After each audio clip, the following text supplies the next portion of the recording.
الزبادي عشان تبقى ناجحة معانا واحنا بنعملها في البيت، سواء زبادي بالفاكهة او زبادي سادة، وازاي تبقى كريمي معانا بالشكل ده. اخواتي الغاليين، لايك شير اشتراك في قناة روشا ابراهيم شيف الواحد. هنا معانا لتر من اللبن، يعني 4 أكواب معيارية من اللبن. هنغليه على النار. طبعا هنغليه كويس جدا جدا. اول ما يبدأ يفور معانا هنسيبه يغلي على نار متوسطة من حوالي 10 دقايق لربع ساعة مع التقليب. خدوا بالكم ان اللبن ما يلزقش في القعر بتاع الحلة، عشان لو اللبن شاط كده بيدي طعم مش حلو في اي حاجة احنا بنعملها. فاحنا بنقلب وبناخد بالنا ان اللبن بتاعنا ما يشطش ولا يلزق في الحلة من تحت. زي ما قلت لكم من 10 دقايق لربع ساعة، عشان لو في نسبة مية او اي حاجة تتبخر منه ويدينا زبادي كريمي وطعمه حلو. خلاص كده غلينا اللبن، هنطفي من عليه النار ونسيبه لحد لما يبقى دافي معانا، مش بارد ومش سخن. عشان نجهز الخميرة بتاعتنا هحتاج هنا معلقة من الحليب البودر، ودي اختياري بس بتدي طعم حلو.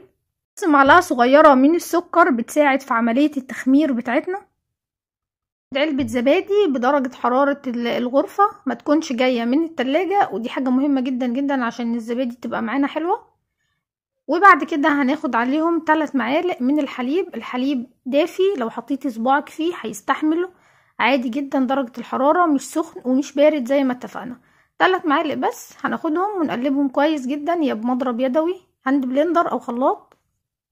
الافضل طبعا الهاند بلندر عشان يمتزجوا كويس جدا مع بعض.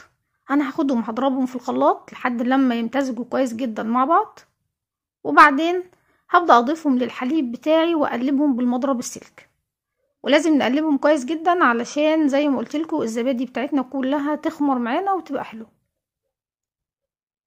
احنا هنعمل الزبادي بتاعتنا من غير مكنه، لكن في نصيحه عاوزه اقولها لكم، بلاش موضوع ان انتوا تفضوا ميه سخنه حوالين الكوبايات في الشتاء بالذات، لان الميه بتسقع على طول، ما بتاخدش حتى نص ساعه وما بتساعدش الزبادي انها تخمر معانا. هبدأ اجهز البولات اللي احنا هنحط فيها الزبادي. يفضل طبعا ان البولات دي يبقى ليها غطا محكم كمان عشان تساعد في عملية التخمير. لو عايزين تحطوها في طواجن فخار او في ممكن بطرمانات ازاز ليها غطا، او ممكن تغطوها بورق الاسترتش. المهم ان احنا نقفل العبوات علشان تخمر معانا بسرعة، لان الجو برد الايام دي. لو عايزين نعمل زبادي بطعم الفاكهة، ممكن هنا نستعمل اسهل حاجة ان احنا نجيب مثلا مربى مشمش او مربى فراولة. انا هستعمل هنا مربى فراولة، برضو لازم تكون بدرجة حرارة الغرفة، ما ينفعش من التلاجة عشان ما تبوظليش الزبادي بتاعتي. ممكن تبدلوها بقطع من الفراولة او شربات الفراولة المركز للناس اللي ما بتحبش تعمل بجيل الفراولة.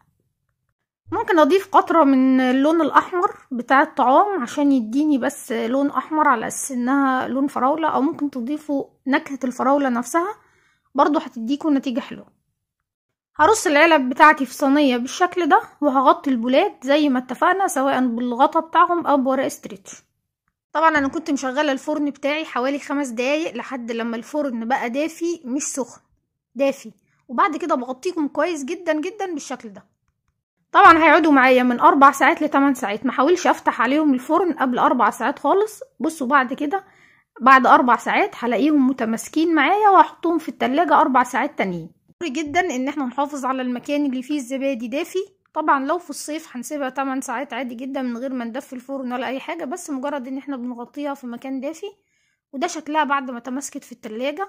زي ما قلت لكم يا جماعة، اهم حاجة حافظوا على المكان يكون دافي عشان تنجح معاكم وتبقى بالشكل ده.